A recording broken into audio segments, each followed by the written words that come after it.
We need space from you. Please don't reach out anymore at all. 11:47 p.m., Tuesday night. The text glowed on my cracked iPhone screen as I pushed my janitor cart through the empty halls of Boston University. 29 years old, and my son David just cut me out of his life with 22 words. I screenshotted the message. Then I did something he'd never expect. I smiled. See, David thinks his old man is just Frank Wilson, the guy who mops floors and empties trash cans for $12 an hour. The guy who shops at Walmart and drives a rusted Honda Civic. The failure who embarrasses his Harvard Law graduate son. He has no idea I've been watching my Fidelity account hit $8.2 million. What I did next changed everything between us forever. Let me take you back to where this all started. 25 years ago, when David was 4 and his mother Sarah died in a car accident on Route 128. That night in the hospital, holding my son's tiny hand, I made him a promise. He'd never want for anything, ever. I kept that promise, but David never knew what it cost me. While he slept in his Spider-Man pajamas, I worked 3 jobs. Day shift maintenance at the university, evening shift at a downtown office building, weekend construction gigs that paid cash under the table. I'd come home at 2 a.m., check his homework, then catch 3 hours of sleep before starting again. When David was 7, he needed glasses. $430. I sold my father's vintage Rolex, the only thing I had left of him. When he was 10, his class took a trip to Washington, D.C. $350 I didn't have. I donated plasma twice a week for 2 months. High school came with bigger expenses. Private school tuition at Boston Latin, $15,000 a year. I picked up a 4th job delivering newspapers at 4 a.m. David never knew why I looked so tired all the time. But the real sacrifice? That came when he was 18. Harvard Law School, full tuition for 3 years, $243,000. You know what I did? I sold my grandmother's wedding ring, a 2-carat diamond she'd worn for 60 years before giving it to me. $12,000 at a pawn shop on Tremont Street. The rest came from loans I co-signed, using the house as collateral. David graduated summa cum laude. I watched him walk across that stage in his cap and gown, and I've never been prouder of anything in my life. He got hired at Brennan & Associates, one of Boston's most prestigious law firms. Starting salary, $180,000. That's when everything changed. Suddenly, David was driving a leased BMW 535i, wearing Armani suits that cost more than I made in a month, living in a high-rise apartment in Back Bay with views of the Charles River, and suddenly, I wasn't good enough anymore. It started small, canceled dinners, unreturned phone calls. Then he met Jessica Miller. Jessica's family owns Miller & Associates, a private investment bank that manages portfolios for Boston's elite. Old money, real money, the kind of people who summer in the Hamptons and winter in Aspen. The first time David brought her to meet me, I could see the calculation in her eyes. She looked at my work uniform, industrial laundry services, printed across the chest. She looked at my apartment, a cramped 1-bedroom in Dorchester where I'd lived since Sarah died. She looked at my hands, stained from 25 years of industrial cleaners, and she made her decision about who I was. 3 months later, David called me. This conversation I'll never forget, because I recorded it. Massachusetts is a one-party consent state, and something told me I'd need proof of what he was about to say. Dad, Jessica and I are getting engaged. That's wonderful, son. I'm so happy for you both. There's something we need to discuss about the engagement party. I waited. Her family is hosting it at their country club. Very exclusive. Very proper. And Dad, I need you to understand something. These people, they judge based on appearances. They wouldn't understand someone like you. Someone like me. What are you saying, David? I'm saying maybe it's better if you don't come. You smell like bleach and Pine Sol. You look like you shop at Goodwill. I can't have you there embarrassing me in front of Jessica's family. This is about my career, Dad. My future.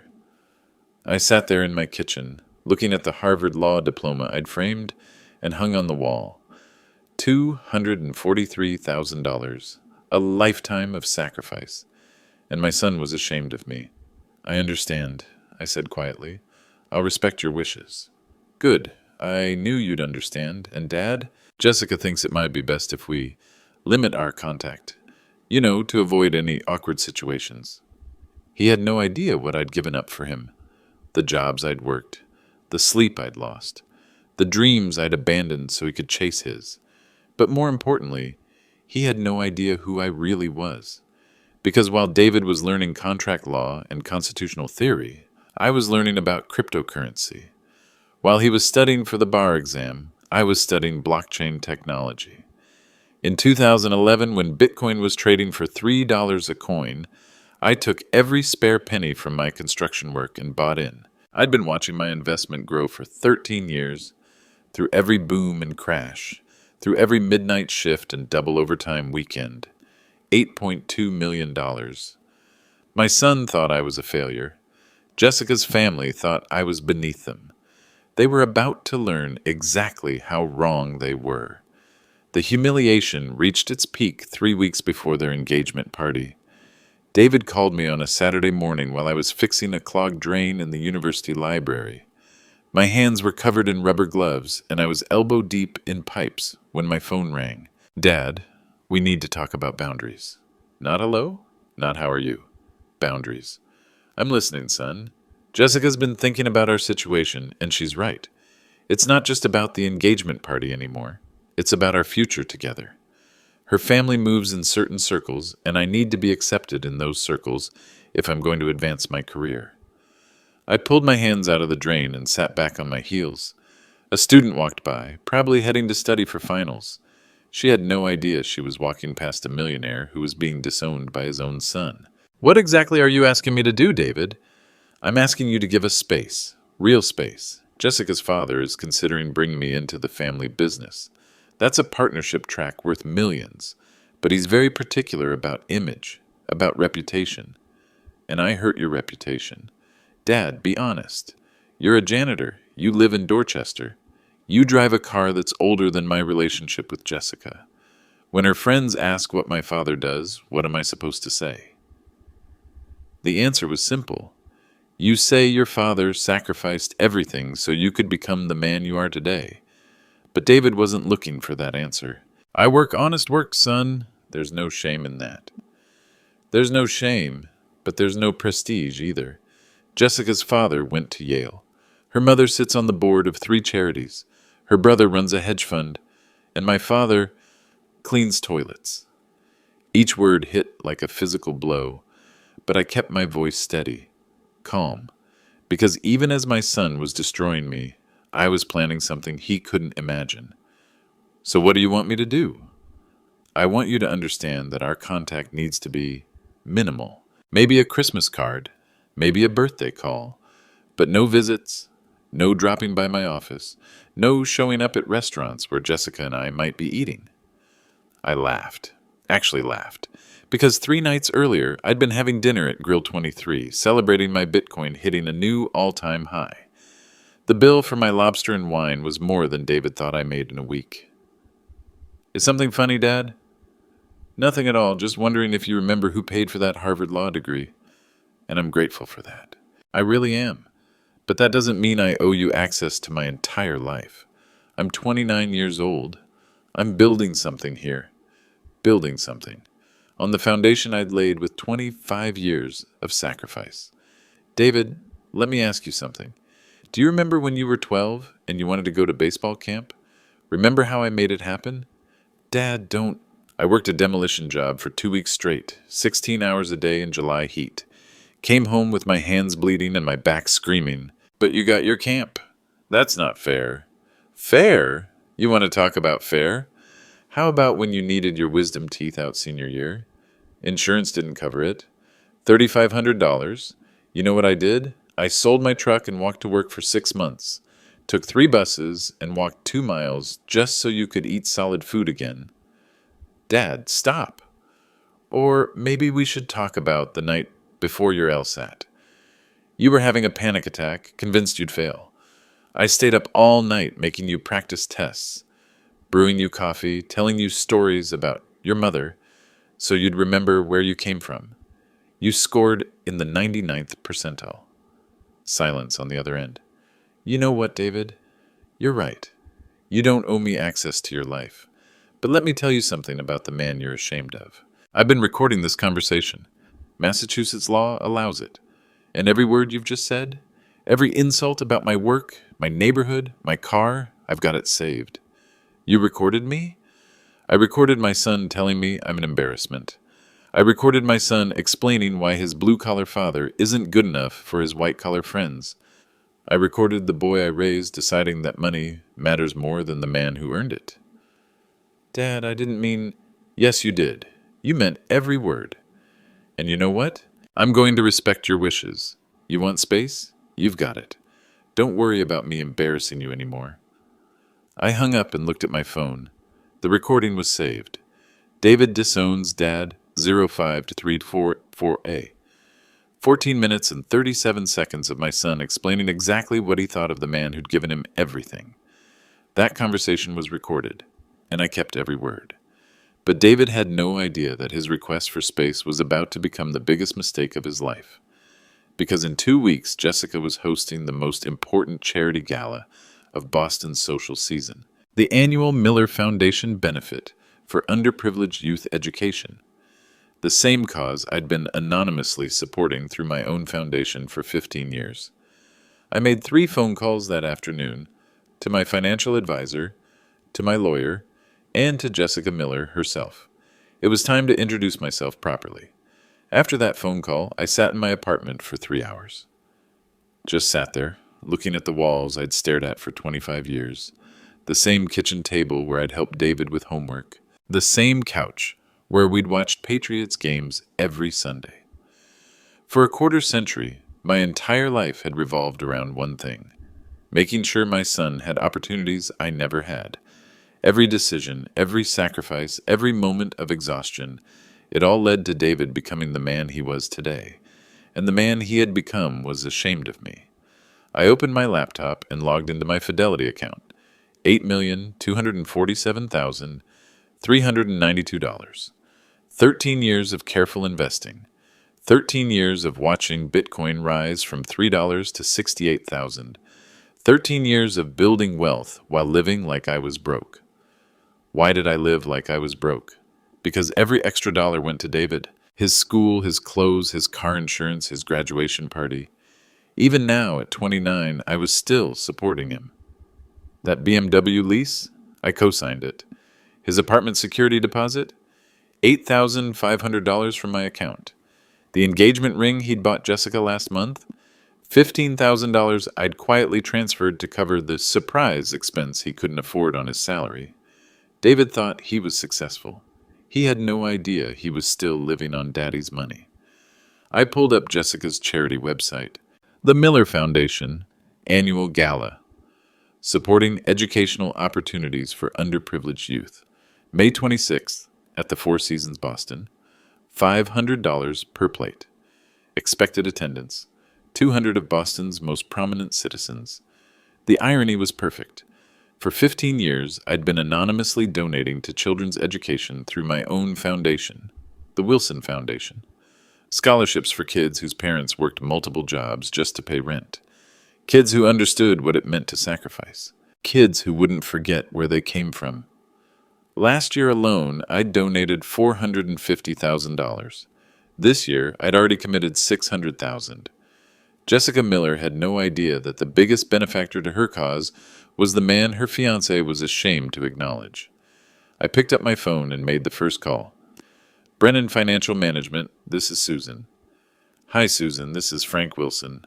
I need to speak with Tom about making some moves in my portfolio. Tom Bradley had been my financial advisor for 8 years. He was one of only 3 people who knew about my real net worth. We'd met when I needed someone discreet to help manage my growing cryptocurrency gains. Frank, good to hear from you. What can I do? I need to liquidate $2 million in Bitcoin. I'm making a very large charitable donation. $2 million? That's quite a donation. Can I ask to which charity? The Miller Foundation. They're having a gala next Saturday. Tom whistled low. The Miller Foundation? Frank, that's old Boston money. Very exclusive. Are you sure you want to go that route? I'm sure. And Tom, I want this donation to be very public. Front page of the Globe Public. The second call was to my lawyer. Morrison and Associates, this is Janet. Janet, this is Frank Wilson. I need to speak with Robert about updating my will. Robert Morrison handled my legal affairs. Another one of the 3 people who knew the truth about my finances. Frank, you just updated your will 6 months ago. What's changed? Everything. I'm removing my son as beneficiary. I want everything to go to the Wilson Foundation upon my death. Frank, are you sure about this? This is a big decision. I've never been more sure of anything. Can you have the paperwork ready by Friday? Of course. But Frank, can I ask what happened? My son decided he doesn't want a relationship with his failure of a father. I'm simply respecting his wishes. The third call was the most important. Miller Foundation, this is Caroline speaking. Hi, Caroline, this is Frank Wilson. I'm calling about making a donation to Saturday's gala. Oh, wonderful. We love last-minute supporters. Our donation levels start at $5,000 for bronze sponsorship. I'd like to make a $1 million donation, and I'd like to attend as your surprise keynote speaker. Silence. Then, I'm sorry, did you say $1 million? Yes. I run the Wilson Foundation. We focus on educational opportunities for underprivileged children. I think our missions align perfectly.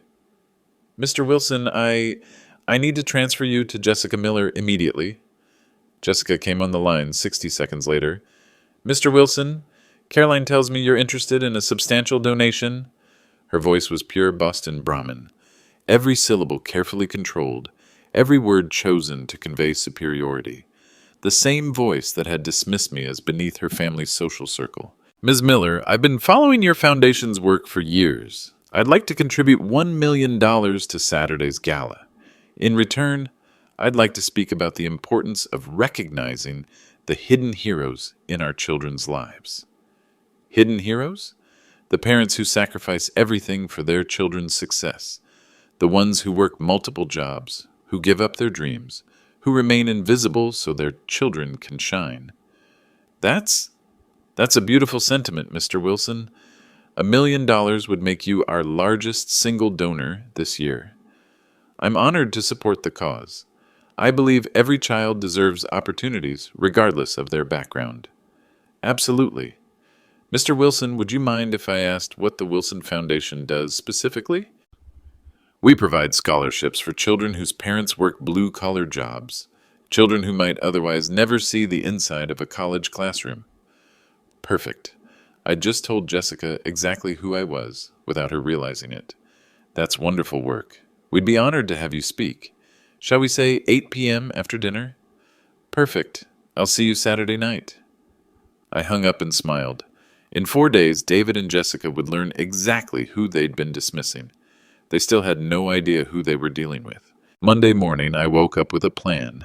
Not just any plan, a masterpiece of quiet revenge that would unfold in stages.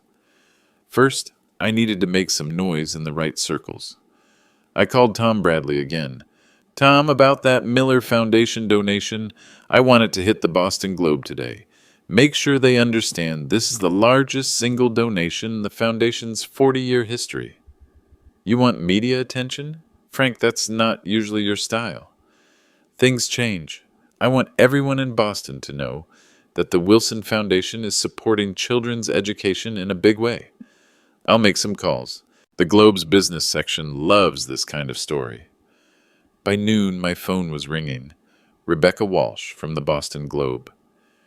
Mr. Wilson, this is Rebecca Walsh from the Globe's Metro section. We understand you've made a significant donation to the Miller Foundation. $1 million. The Wilson Foundation believes in supporting organizations that create opportunities for underprivileged children. Can you tell me about the Wilson Foundation? Our research shows it's been operating quietly for 15 years. We prefer to let our actions speak louder than our publicity. This year alone, we've provided scholarships totaling $600,000 to children whose parents work blue-collar jobs. Construction workers, janitors, food service employees, People who understand the value of hard work. That's remarkable. Can you share some specific examples? I'd been waiting for this question. Certainly, Maria Santos, whose father works construction. Full ride to Northeastern University. James Murphy, whose mother cleans office buildings. 4-year scholarship to UMass Boston. Lisa Chen, whose parents run a small restaurant. MIT engineering program, all expenses paid. Mr. Wilson, your foundation has given away millions over the years, but you've maintained complete anonymity. Why go public now? Because I think it's time people understood that heroes come in work uniforms. The parents who sacrifice everything for their children's education, they deserve recognition. Will you be attending Saturday's gala? I'll be speaking about the importance of recognizing hidden heroes in our communities. The article ran Tuesday morning. Front page of the Metro section, Anonymous Millionaire Emerges to Support Youth Education. The photo showed a stock image of students in graduation caps, but the story was all about the mysterious Wilson Foundation and its blue-collar benefactor. I bought 5 copies and left one on the break room table at work. By Tuesday afternoon, David had seen it. He called me for the first time in 3 weeks.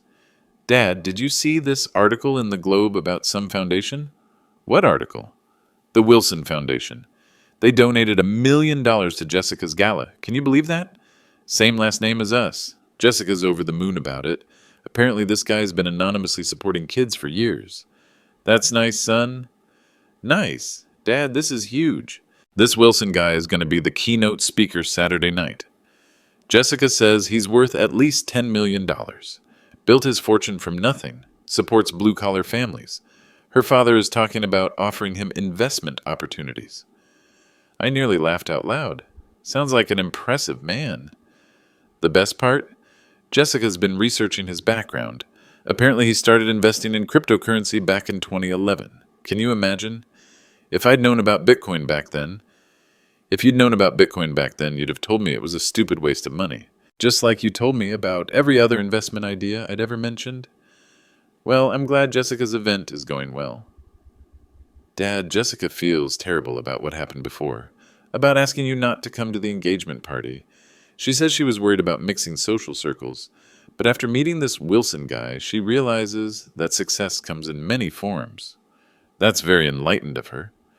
Would you maybe want to come to the gala Saturday? I know it's last minute, but Jessica could probably arrange a ticket.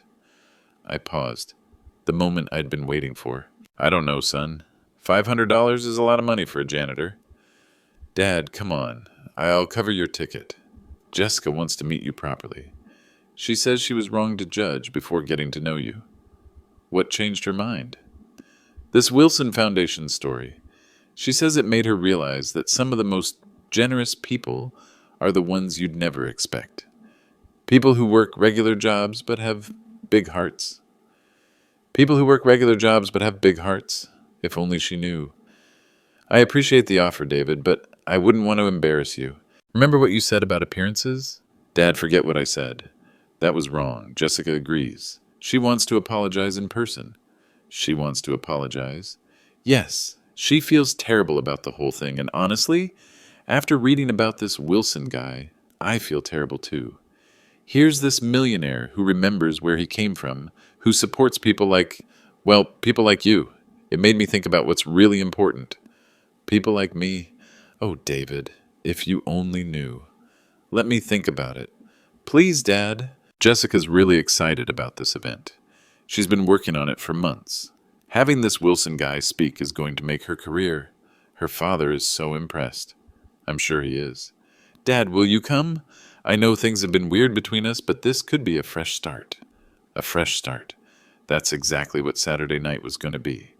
Okay, son, I'll come. Really? That's great. Jessica will be so relieved. She's been feeling guilty about everything. After I hung up, I sat back and smiled. David was inviting his father to watch his father humiliate him in front of 200 of Boston's elite. He was so excited about the mysterious millionaire who was going to speak at his fiancée's gala. He had no idea he'd been living on that millionaire's money his entire life. Wednesday morning, the Globe ran a follow-up story. Wilson Foundation scholarships change lives. Rebecca Walsh had done her homework, interviewing 3 of my scholarship recipients. The article included quotes from parents who worked as housekeepers, mechanics, and yes, janitors, whose children were now doctors, engineers, and lawyers. I left that article on the break room table too. Thursday, Jessica called me directly. "Mr. Wilson, this is Jessica Miller, David's fiancée." "Hello, Jessica." "Mr. Wilson, I owe you an enormous apology. I was completely wrong about everything. David told me what I said about appearances, and I'm mortified. After reading about the Wilson Foundation's work, I realize I made terrible assumptions. These things happen." "No, they don't. There's no excuse for my behavior. I hope you'll give me a chance to make it right Saturday night. I'm looking forward to meeting you properly. Mr. Wilson, can I ask you something? What do you think of this Wilson Foundation donor? The man who's speaking Saturday?" I smiled. "I think he sounds like someone who understands the value of hard work and sacrifice." That's exactly what I thought. David and I have been talking about it all week. This man represents everything we should admire. Success without forgetting your roots. He sounds like quite a man. He does. I can't wait to meet him. Oh, Jessica, you're going to meet him sooner than you think. Friday night, 24 hours before the gala that would change everything. I was working my regular shift at Seasons Restaurant, a high-end place in Back Bay, where I handled the after-hours cleaning. Polished marble floors, crystal chandeliers, white tablecloths that cost more than most people's weekly grocery budget. I was emptying trash bins in the main dining room when I heard familiar voices from the private dining area. David and Jessica having dinner with her parents. I should have left. Should have finished my work and disappeared into the back hallways where the staff belonged. But something made me stay. Maybe it was curiosity. Maybe it was the need to see them in their natural habitat, surrounded by the wealth and privilege that made them forget people like me existed. I pushed my cart closer, keeping my head down, moving slowly enough to listen. "The Wilson Foundation speaker tomorrow night," Jessica's father was saying. "I've been researching his background. Very impressive. Built his wealth from cryptocurrency investments starting in 2011. "Smart man," David replied. "Takes vision to see opportunities that early." "Indeed. The kind of man we need more of in Boston. Self-made, but still connected to working families. My kind of philanthropist." Jessica laughed. "I keep thinking about what he said in that interview. About heroes in work uniforms. It's so true. Some of the most admirable people are the ones we never notice." "Like your janitor friend here," her mother said, nodding toward me as I emptied their breadbasket into the trash. "I'm sure he works very hard to support his family." They were talking about me like I wasn't there, like I was furniture with legs. "Mom, don't," Jessica said quietly. "We've talked about this. People like him deserve respect." People like him. "You're right, darling. It's just, well, tomorrow night we'll meet someone who proves you can come from nothing and build something extraordinary. This Wilson fellow gives me hope for the working class." I moved to the next table, close enough to hear David's response. "Jessica's been talking about that all week. How wrong we were to judge people by their jobs. After reading about the Wilson Foundation, I feel terrible about how I treated my father." "Your father?" "He's a janitor, works at Boston University, and I told him he couldn't come to our engagement party, said he would embarrass me." Jessica's father looked uncomfortable. "That seems harsh." It was harsh. It was wrong. Jessica made me realize that. This Wilson Foundation story made us both realize that some of the most generous, most successful people are the ones you'd never suspect. "So you're making amends?" her mother asked. "He's coming tomorrow night," Jessica said proudly. "I personally invited him. I want to apologize for my behavior." "Good for you, dear. Family should come first." I moved closer to their table, pretending to wipe down an unused chair. Close enough to smell Jessica's expensive perfume. Close enough to see the Cartier watch on David's wrist, the one I'd helped him buy last Christmas. "Excuse me," Jessica said suddenly, looking directly at me. "Could you bring us more bread?" "I'm not a server, ma'am. Just cleaning. Oh, sorry. She looked embarrassed. I should have known better. Should have known better. Because people like me only clean, never serve. We exist in the background, invisible until someone needs us to disappear.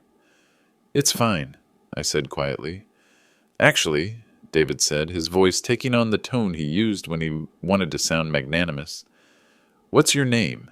He was looking right at me, his own father, and he was asking my name like we'd never met. Frank, I said. Frank, you do good work here. The place always looks spotless. Thank you, sir. Sir? My son called me sir. Frank, Jessica added, do you have children? The question hit like a physical blow. I have a son. How wonderful. What does he do? I looked at David, waiting for recognition, waiting for him to realize he was having a conversation with his own father. But his face was blank, polite, the way you look at someone you've never seen before. He's a lawyer, I said. That's fantastic. You must be very proud. I was, past tense, because the son I'd raised was gone, replaced by this stranger who called me sir and asked about my family like he wasn't part of it. Well, Frank, keep up the good work, David said, turning back to his wine. I finished cleaning their table in silence. As I pushed my cart away, I heard Jessica whisper to her parents, See, that's exactly what the Wilson Foundation speaker was talking about. That man probably sacrificed everything for his son's education. People like him are the real heroes. People like him. That's when I knew there was no going back. Saturday morning, the day of reckoning. I woke up at 5 a.m., not because my alarm went off, but because I couldn't sleep. In 14 hours, I'd be standing on a stage at the Four Seasons, revealing the truth to 200 of Boston's most influential people, including my son, who still had no idea what was coming. The morning started with a text from David. Dad, really looking forward to tonight. Jessica's so excited to meet you properly. This Wilson Foundation guy has changed everything for us. Changed everything. He had no idea how accurate that was. By 8 a.m., the Boston Globe was running another story about the gala. Tonight's Miller Foundation gala expected to raise record funds. The article mentioned that mysterious philanthropist Frank Wilson would be delivering the keynote address about hidden heroes in our communities. Social media was buzzing. Jessica had been posting about the event all week on her Instagram account, which had 12,000 followers of Boston's young elite. Her latest post showed the Four Seasons ballroom being decorated. Tonight we celebrate the power of education and the generous souls who make dreams possible. Honored to host Boston's most impactful philanthropist. The comments section was full of speculation about the mysterious Wilson Foundation founder. Can't wait to meet this guy. Finally, a millionaire who remembers where he came from. Love that he supports blue-collar families. This is what real success looks like. David had shared the post, adding his own comment. My fiancé's incredible work brings together people who truly understand the value of sacrifice and hard work. Sacrifice and hard work. The irony was perfect. By noon, Channel 5 News was setting up outside the Four Seasons. The gala had become the social event of the season, thanks to the mystery surrounding the Wilson Foundation and its founder. I spent the afternoon getting ready, not just physically, but mentally. I'd rehearsed my speech a dozen times, memorizing every number, every detail, every pause for maximum impact. The speech that would destroy my son's world and rebuild it from scratch. At 3 p.m., Jessica called me again. Mr. Wilson, I'm getting so nervous about tonight. I've never hosted an event this big before. You'll do fine. The cause speaks for itself. Mr. Wilson, can I ask you something personal? What made you decide to support children's education specifically? I believe every child deserves opportunities, regardless of their parents' occupation. A janitor's son should have the same chance at Harvard Law as a banker's son. That's beautiful. You know, David's father is a janitor at Boston University. He's coming tonight, and I'm so excited to meet him properly. Your foundation's work made me realize how wrong I was to judge him. I'm sure he'll appreciate that. I hope so.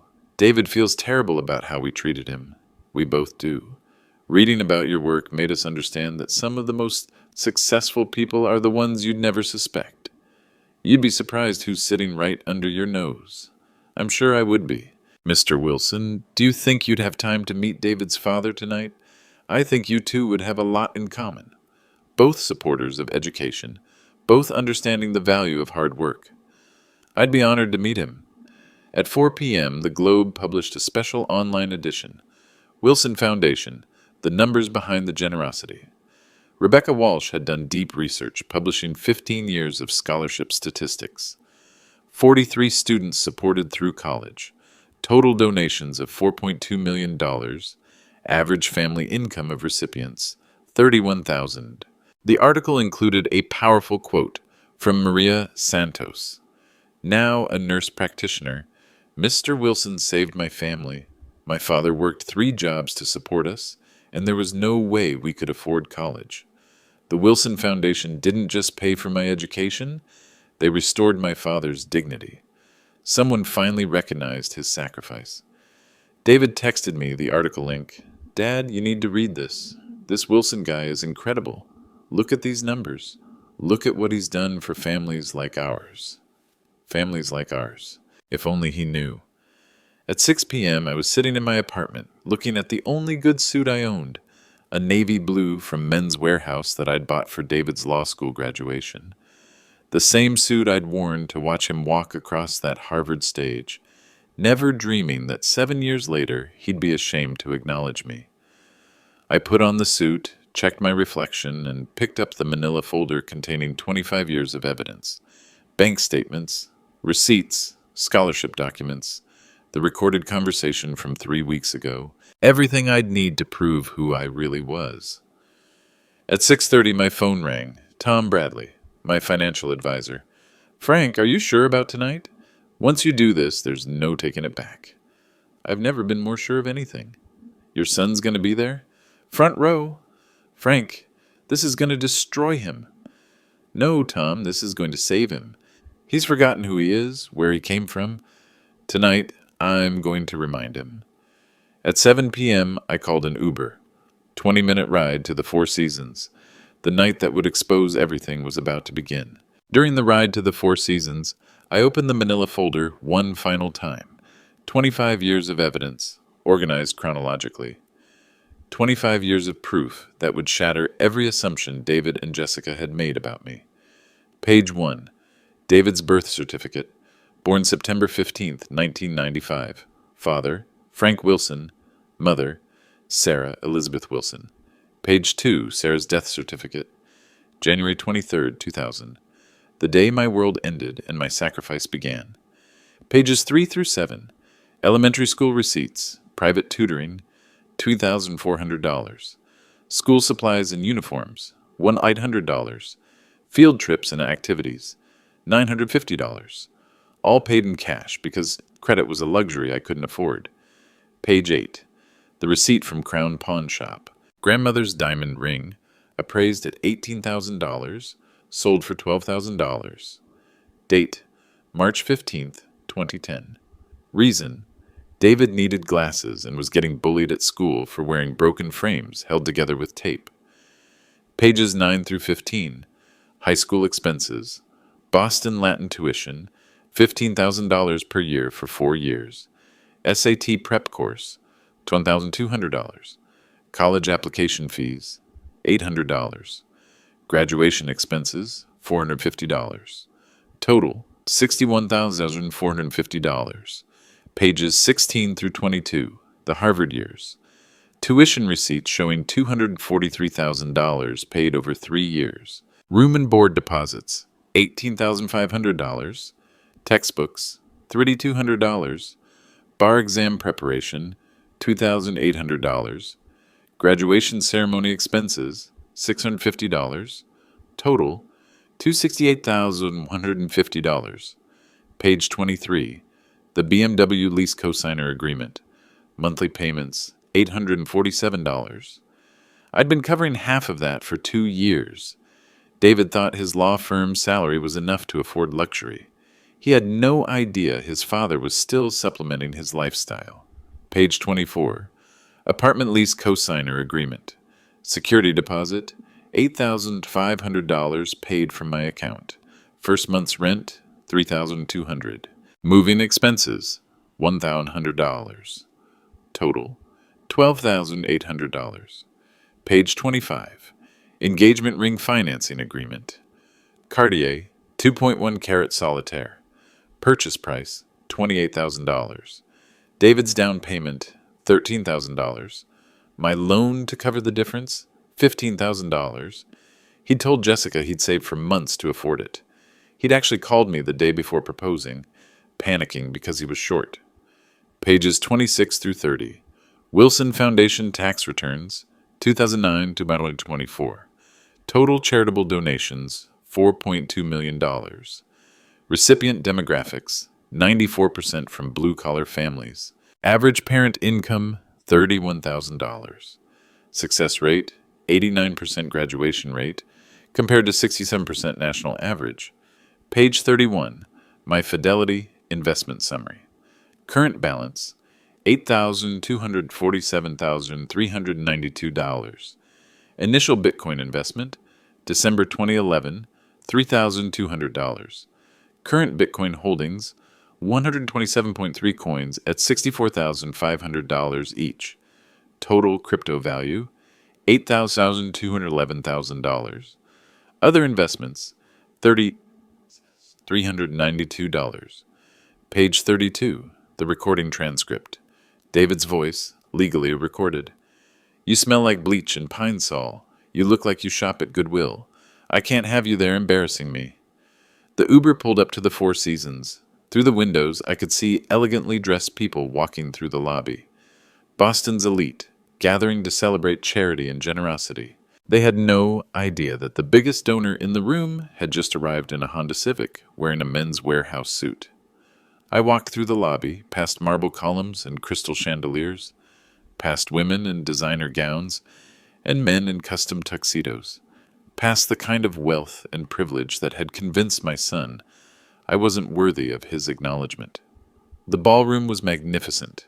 200 seats arranged around circular tables, each centerpiece featuring white roses and gold accents. A stage at the front with a podium and microphone. Behind the stage, a banner. Miller Foundation Annual Gala, Building Dreams Through Education. Jessica was near the entrance, greeting guests. She looked stunning in a black evening gown, her hair pulled back in an elegant chignon. She was laughing with a group of older women, probably the charity board members. David stood beside her in a perfectly tailored tuxedo. He looked confident, successful. Every inch the rising star attorney he'd become, the man I'd sacrificed everything to create. Mr. Wilson! Jessica spotted me first. You made it! She rushed over, all smiles and nervous energy. Behind her, David followed, his face lighting up with recognition. Dad! You look great! He hugged me, and for a moment, I almost weakened. This was my son, the boy I'd raised, the man I'd helped create. In 30 minutes, I was going to humiliate him in front of everyone he wanted to impress. Thank you for coming, Jessica said. I'm so excited for you to meet our keynote speaker. He should be arriving any minute. I'm looking forward to it, I said. Dad, you're going to love this guy, David added. He's everything you always taught me about working hard and staying humble. Real success story. Real success story. Standing right in front of him. I'm sure he is, I said. Jessica checked her watch. Oh, I should go check on the catering. Mr. Wilson should be here soon. Dad, find your table. You're at table 12. We made sure you have a perfect view of the stage. Perfect view. That was exactly what I wanted. As they walked away, I heard David tell someone, That's my father. Finally getting to introduce him properly. I'm so proud of him. Proud of me. After 3 weeks of shame, he was proud of me. In 20 minutes, we'd see how proud he really was. 7:30 p.m. The Four Seasons ballroom was full. I sat at table 12, surrounded by strangers, who made polite conversation about the weather and the stock market. To my left, a real estate developer worth $40 million. To my right, a pharmaceutical executive whose wife wore diamonds worth more than most people's houses. They were friendly enough, the kind of surface-level Boston politeness that acknowledged my presence without really seeing me. When they asked what I did for work, I said maintenance, and watched their interest politely evaporate. David and Jessica sat at the head table, 20 feet away. Jessica kept checking her phone, presumably waiting for word from the mysterious keynote speaker who hadn't arrived yet. "Ladies and gentlemen," the event coordinator announced, "dinner is served. 3 courses of food I couldn't pronounce, served by waiters who made more in tips tonight than I made in a week." I picked at the lobster bisque and watched David charm the table with stories about his legal victories. At 8:15, Jessica stood up and walked to the podium. The room quieted. "Good evening, everyone. Thank you for joining us for the Miller Foundation's most important gala in our 40-year history." Applause filled the ballroom. I clapped along, just another supporter in the crowd. Tonight, we celebrate not just the power of education, but the hidden heroes who make education possible. The parents who work multiple jobs. The families who sacrifice luxury for their children's futures. The quiet champions who believe in dreams even when they can't afford them. More applause. David was beaming, proud of his fiancée's eloquence. This year, we've been blessed with the most generous donation in our foundation's history. $1 million from the Wilson Foundation, an organization that has quietly supported underprivileged students for 15 years. The applause grew louder. People were nodding, impressed by the mysterious benefactor's generosity. The Wilson Foundation's founder has agreed to speak with us tonight about the importance of recognizing sacrifice and honoring the working families who build our communities. Please join me in welcoming Frank Wilson. The applause was thunderous. 200 people rising to their feet to welcome the mysterious millionaire philanthropist. I stood up from table 12 and walked toward the stage. At first, nobody noticed. Just another guest heading to the restroom or the bar. But as I stepped onto the platform and approached the podium, confusion rippled through the crowd. Jessica's face went white. David's mouth fell open. I adjusted the microphone and looked out at 200 of Boston's most influential people. In the front row, David sat frozen, his face cycling through confusion, recognition, and dawning horror. "Good evening," I said. "My name is Frank Wilson." Silence. Complete, absolute silence. "Most of you don't know me, but my son does." I looked directly at David. "Hi, David." David's face had gone pale. Jessica looked like she might faint. 3 weeks ago, my son sent me a text message. He told me he needed space, that I shouldn't reach out anymore, ever. I pulled out my phone and held it up. The text came at 11:47 p.m. on a Tuesday night while I was working my shift as a janitor at Boston University. Murmurs started in the crowd, people turning to each other, trying to understand what was happening. You see, David was embarrassed by his father, and I understand why. I smell like bleach and pine sol. I look like I shop at Goodwill. I drive a car older than his relationship with Jessica. I'm everything he's tried to leave behind. I opened the manila folder on the podium. But tonight, I want to tell you about sacrifice, about what it really means to support your child's education. I held up the first document. David's Harvard Law School tuition, $243,000. Paid in full by his embarrassing father. Gasps from the audience. David's face was now completely white. His apartment security deposit, $8,500 from my account. His BMW lease, which I co-sign and partially fund. His engagement ring, a $15,000 loan from the man he's ashamed to acknowledge. The room was dead silent, except for the sound of Jessica quietly crying. For 25 years, I've lived in the same one-bedroom apartment in Dorchester. I've worn the same work uniforms. I've driven the same car, not because I couldn't afford better, but because every extra dollar went to my son's future. I held up my fidelity statement. My net worth is $8.2 million. Built from cryptocurrency investments, I started making in 2011, while David was studying for his LSATs with tutors I paid for. When the crowd was staring, some were taking pictures. This was going to be front-page news tomorrow. The Wilson Foundation has donated $4.2 million over 15 years. 43 students from blue-collar families have received full college scholarships. Children whose parents work as janitors, construction workers, food service employees, people like me. I looked at David again. Tears were streaming down his face. 3 weeks ago, my son told me I would embarrass him in front of his fiance's family. He asked me to disappear from his life. And you know what? I respected his wishes. I pulled out my phone and played the recording. David's voice filled the ballroom. You smell like bleach and pine sol. You look like you shop at Goodwill. I can't have you there embarrassing me. The room erupted in whispers. People were staring at David, who looked like he wanted to disappear into the floor.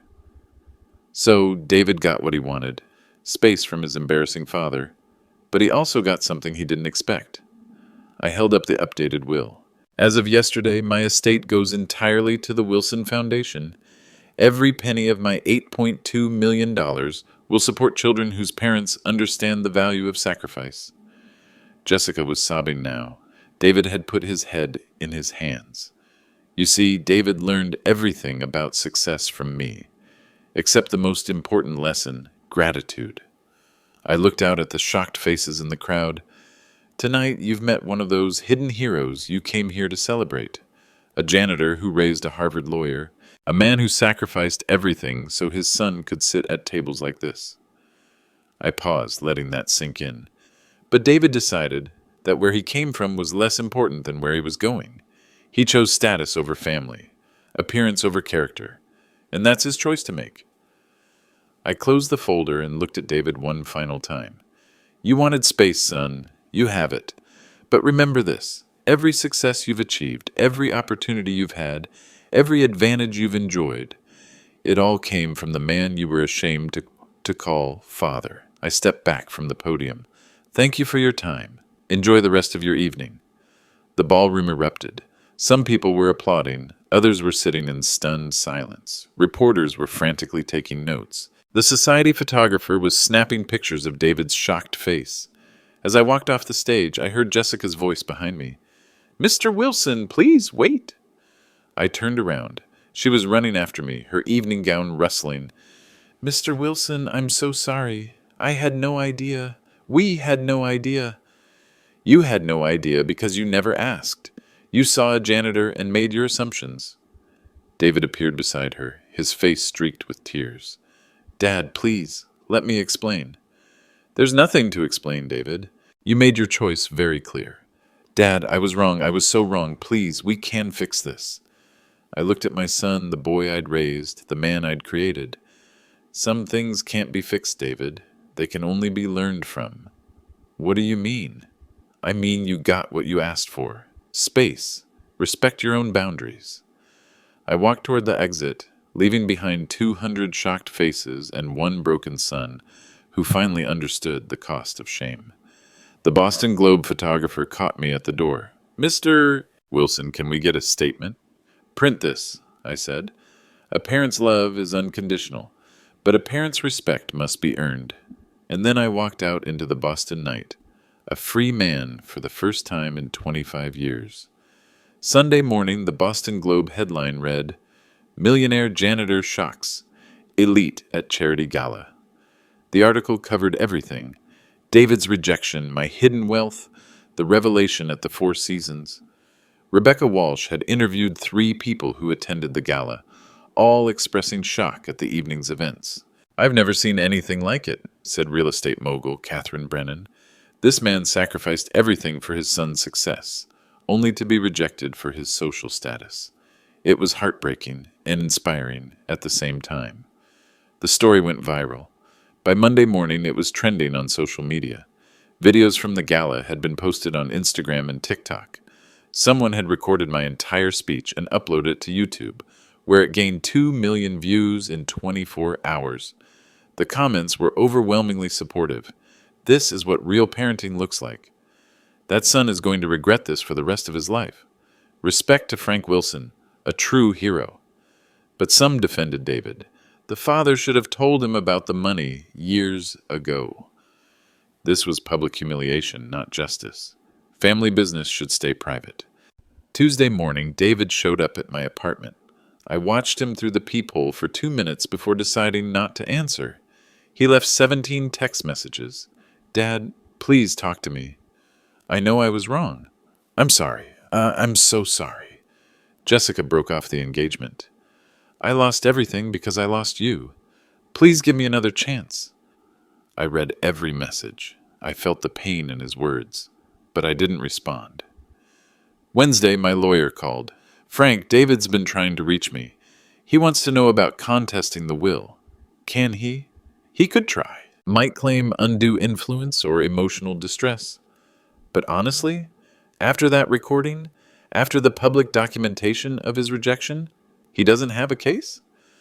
Thursday, the Wilson Foundation received its largest donation week in 15 years. Inspired by the news story, people across Boston contributed over $200,000. 3 new students would receive full scholarships. Friday, I went back to work. Same uniform, same cart, same university halls. But everything was different. Students recognized me. Faculty nodded respectfully. I wasn't invisible anymore. At 11:47 p.m., exactly 1 month after David's original text, my phone buzzed. Dad, I understand if you never forgive me, but I need you to know you were right about everything. I became someone I don't recognize, someone who forgot the most important man in my life. I'm trying to find my way back to who you raised me to be. I love you. I stared at the message for 10 minutes. Then I turned off my phone and went to sleep. Some distances take time to cross. Some lessons take years to learn. The space David wanted, he had it. Whether he'd earned the right to close it again remained to be seen.